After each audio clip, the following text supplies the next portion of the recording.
What's going on, everybody? This is Chris Classic dropping another car vlog. I have just left work on this beautiful, slippery, cold winter of a Friday. Nobody tells you to remember that God loves you, Christ loves you, and I love you as well. Sometimes delay does not mean deny. Sometimes we ask God for things and then he says no. And that's the reason why we need to follow his will over our own.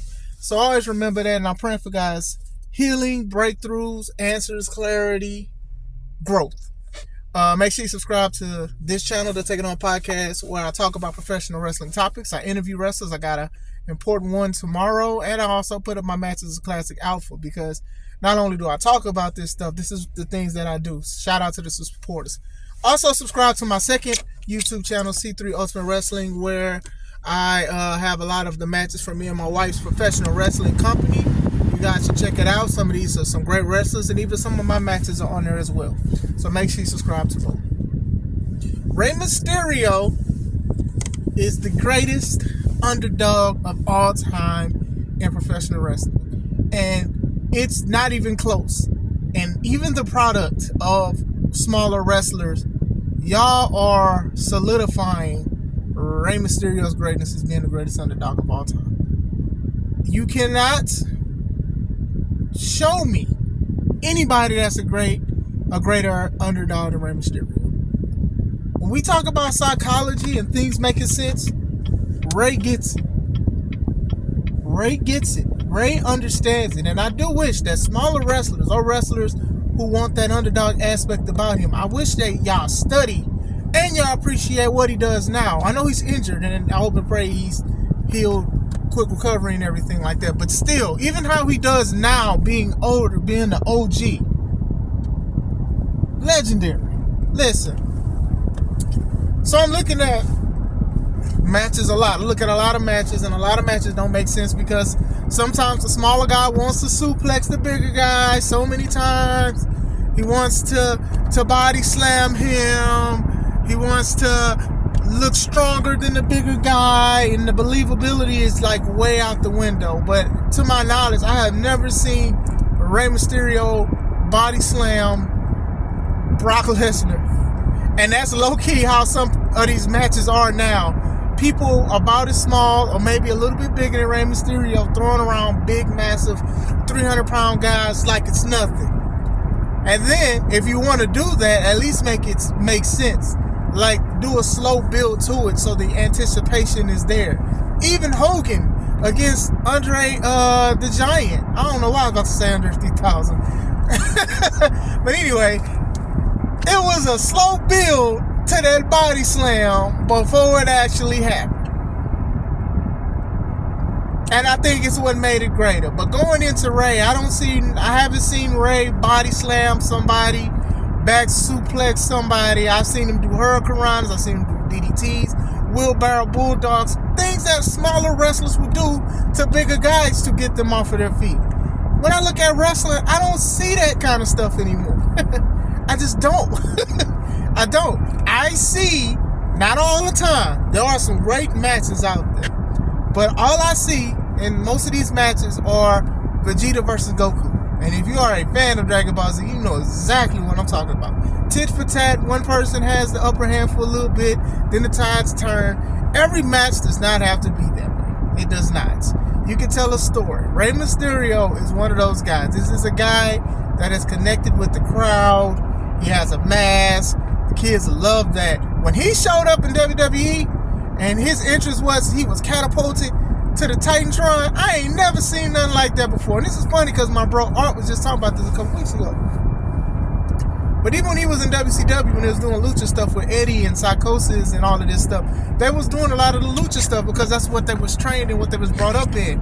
He wasn't really body slamming and Germaning a lot of people. He was doing what he did because he was a smaller guy. And even Dean Malenko, I wanted to throw him in there because he's very important to that division as well. He's a cruiserweight champion. You look at stuff now, you can see people literally the same size as Rey, a little bit bigger, and then they're body slamming people, they're suplexing people, they're doing complicated finishers and everything. And it's crazy, it baffles me because psychology is gone. And then when people actually say, hey, you shouldn't do that, all of a sudden it's a body shaming. It's not body shaming. Some fans actually want it to make sense when they go see a professional wrestling show. You know what I'm saying? Like, some people are accepting what the current product is on a lot of platforms because they already want suspense and want to be on the edge of their seat. But when you're doing everything that everyone else is doing, it just doesn't make sense to a lot of people. Hook versus Samoa Joe, it's mixed. A lot of people have mixed feelings about it. Some people enjoyed it. Some people did not enjoy the end. Or some people loved the end. Some people enjoyed the match and things like that. But at the same time, for the most part, that's how an underdog thing should be. But with Hook, which I spoke about in my previous video, is they had this guy who's very small, no selling moves, and throwing 300, 400 pound guys over like it's nothing. And they tried their best to make it believable, but you can't just keep saying that he's Taz's son to make it more believable than what it already is. You can tell he's been working out and things like that. Like, I can't really say he can do anything to make himself look taller. I know they got knee surgery, like on white chicks, like that's a real thing. Look it up. But we got her knees done.